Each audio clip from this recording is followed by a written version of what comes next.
My delicious co-creators, this is Lilou. I'm at the Tao Garden for part 2 of this interview with Angela because she has some really good information. Part 1 was all about the quantum world, and I really, really enjoyed this conversation. And if you haven't seen it, please check it out. This one is on being vegetarian, vegan, and actually Angela has a different, how do we say this, angle? Well, my angle developed out of 43 years of working with people, and I actually tried to be a vegetarian, and I'm an O blood type, and I had a nervous breakdown after 7 years. It didn't work because I didn't know that O's couldn't be healthily a vegetarian. So that's how I began to develop understanding way before, because I'm 66 and I started this in my 20s. So I started working with people and found out later about the blood type diets, and it made sense. And what they don't tell you about the blood type diet is you have 2 genes. You have one from mom and one from dad. And with the blood type test, they only give you the one, the A, the B, the AB, or the O. So they don't tell you what the other one is.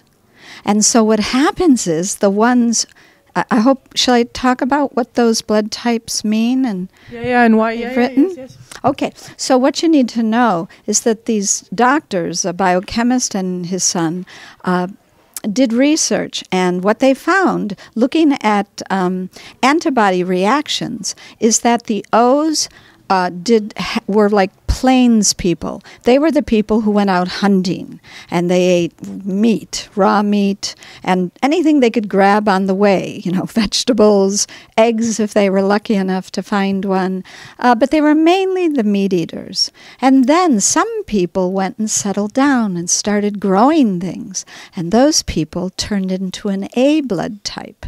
And then people climbed the mountains. And up in the mountains, they mainly had sheep, goats, and fruits, and maybe some vegetables and greens too, and some grains. So this is how our diets began to change. And so what they've done is they've correlated which foods are actually working for the different blood types. But unfortunately, in our culture, we don't test for both genes. It's expensive to look at the genes. So they do this really good, cheap blood test that only gives you one. And everybody's following half of their blood type, but they're not looking at the other gene. So the A's, 90% of the time, have an O gene that goes with it. So you're saying we should all eat meat then? Well, if almost everybody has an O gene, it's really hard for most people to be 100% vegetarian. So I tell my vegetarians, 90% of who are really A and O, to be maybe eat eggs in the morning, eat a little meat maybe with their vegetables for lunch, and then for supper be a vegetarian completely, so that half of their day is vegetarian, the other half is giving their bodies what they really need. But how about for ideological reasons? Oh, well, but that's the difficult part.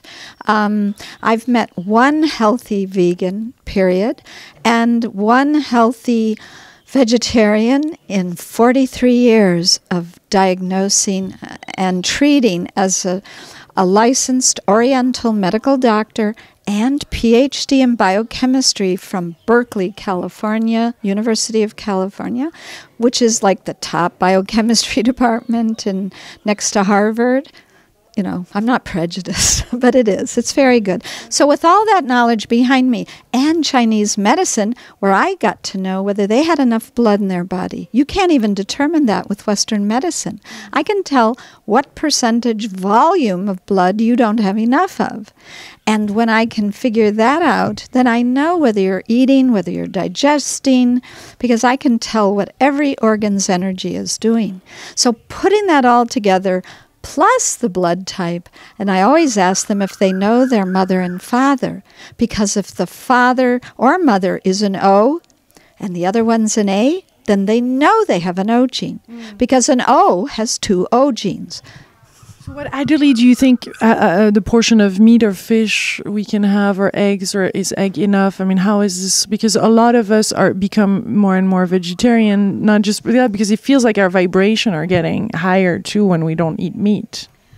Well, that's what people say, but if you study starvation, people who are starving feel euphoric and blissful. So I'm not always sure they're really feeling euphoric, or maybe they're starving a little bit. So I always require them to stick out their tongue if you want to. Are you being vegetarian? I just, oh my God. Uh-oh, she didn't know I was going to put her on the spot. Okay, it's not too, you're doing pretty well. How long have you been a vegetarian? It's been just more and more the past. I do, when my body feels like it needs food or fish, I would have it. It's not a strict vegetarian, and I would have eggs. But I used to be raw vegan. Okay.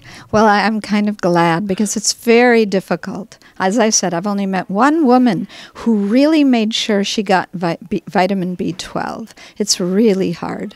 And I have to say, this year she contracted dengue fever in Thailand, which makes me wonder if her immune system is as strong as it could have been. So for you, Lilou, I would like to talk about fish for a second, because people think fish is equivalent to meat. It isn't. Because fish does not use iron in their blood. Did you know that? They use manganese in their blood. So they say, there's a saying in America that fish is brain food and not blood food. Mm-hmm. Now, if you're a woman, as you know, we cleanse our blood because we don't need it when we don't get pregnant every month. We're losing quite a bit of blood. So women think that fish will replace their blood. Well, it doesn't. It only replaces the brain, which is good to do also, but it isn't significant in the blood type diet. Eggs, on the other hand, they give you everything.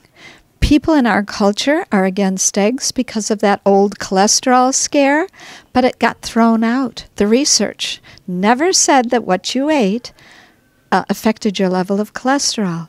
Only triglycerides a little bit. So it could be eggs and not meat and fish. It can be eggs if you eat a lot every day. Yeah, it can be eggs. I think if you're strong, it might work for you. It didn't work for me. I had to go to meat. But then I'm an O blood type. Yeah. How much then? Are we talking every day, every meal? Is it lunchtime, as you said? Or for yeah, what's your blood? It's personalized. No, not for me. Just in general, like the general guideline. I know it's personalized and it's not something, but in general, how much meat do we even need to eat? Like the Chinese have shown us, they eat a little bit with their vegetables. You don't need to eat a whole steak like we used to in America. Beef. A whole cow. And that was, too much. So no, you don't have to. You can eat 3 to 4 ounces is kind of what they tell us now a day, and a couple eggs. And I think you can spread that 4 ounces out. Maybe you can do 2 ounces for lunch and 2 ounces for dinner. When you're an O blood type, I need to spread it out. I really do. I feel better. I sleep better. I had terrible insomnia when I was a vegetarian because my blood went down and my memory got poor. Those are all signs when your hair falls out. Those are all signs, if you're a vegetarian or a vegan, that your blood volume is going down. So that's how, and cold hands and cold feet. I've got that. Well, the blood is kept in the middle to keep you alive because you can't live without your heart, your liver, and your kidneys. So the blood stays here and the hands get cold and the feet get cold. So that's your first sign that the blood volume is getting low. Yeah. So if I were you, I'd add more eggs, I would say, if you're being a vegetarian.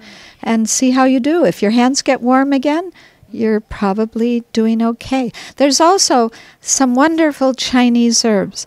After I was a vegetarian and kind of fell apart a bit, that's when I discovered Chinese medicine. And I want to give my teacher, Dr. Lam Kong from San Francisco, a lot of kudos, that means thanks and confidence, because he's the one who taught me about a lot of these techniques of how to recognize a person's symptoms as blood deficiency, whether they're just low in blood, low in yang, or low in yin, and then what herbs to give them. So there's really good herbs like the 8 Treasures that was developed as a prescription to help women who have pain on their periods and getting cold hands, cold feet, hair falling out, which for men is a real sign. And for them, you need the 6 flavors, another famous Chinese prescription. So when a vegetarian finds they need more blood, I recommend some herbs too.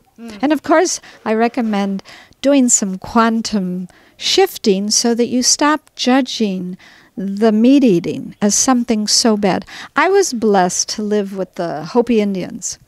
Now, the Hopi Indians are one of the most ancient cultures in America that really respected life. I call them the original Taoists because they really resemble the Chinese. They probably have roots. In fact, the southern Chinese understand Hopi. So there is a connection there. Especially when they speak of the cosmos. Exactly. They really, when they kill an animal, a rabbit, they say thank you and kill it in the same moment. And then they feed it. They put cornmeal around it before they eat it and say, please, come back again. And so when I felt that, I've said, you know what? I can eat meat and feel the reverence and the gratitude that we need to feel for these animals that give us, their lives. And then I realized that was the real issue for me, was not eating the meat. It was that I really didn't have that grace and gratitude. And that's what I felt. The vegetarianism wants to come back to the natural way.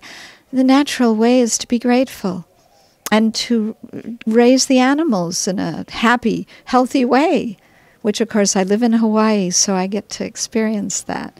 I get to see the cows out in the fields grazing for the grass and being happy. Yeah. And I think that's what we eat happy meat too, because that's the thing. That's another problem in our societies. Where do you find the good meat and the happy fish? And I know here the food is great, but Well, I think if we want it and we ask for it, we'll get more of it. And that's it. With that awareness, I think they'll start doing it. And that's what you find. People are wanting more organic vegetables.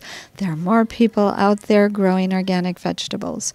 And I recommend that people start growing their own, And I want chickens, except they always eat my garden because I live in a very small space. So the neighbors didn't like my chickens because they made noise and pooped, and what they... They're being chickens. Yeah, it's okay. So I buy my chicken eggs from other people, but I do grow my own vegetables on a postage-size stamp piece of land.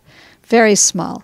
And I learned that from John Jeevons. He taught me how to grow enough food to feed, it was 10 people on, a square meter. It's unbelievable how much food you can grow when you really look at how to do it with John Jeevons. So it was something like that. So that's related to the previous video we have done on quantum. It all depends how we look at it, because then, boom, the solution comes. Exactly. That's it. When you ask, you do receive. When you knock, in fact, you don't have to wait. You just have to do it, because in the quantum world, the knocking, I'm going to use one of my mirror calls here. If I knock on the mirror, shows it to me immediately. Yeah. So as I stop the judging, the food works. Let's knock. Thank you so much, Angela. Oh, thank you again. I love you. Big kisses to all of you delicious co-creators. We love you. Aloha. Aloha. From Thailand. Yeah, well, but I'll be there. Yes. Very soon. Bye. Much love. Aloha. Mahalo.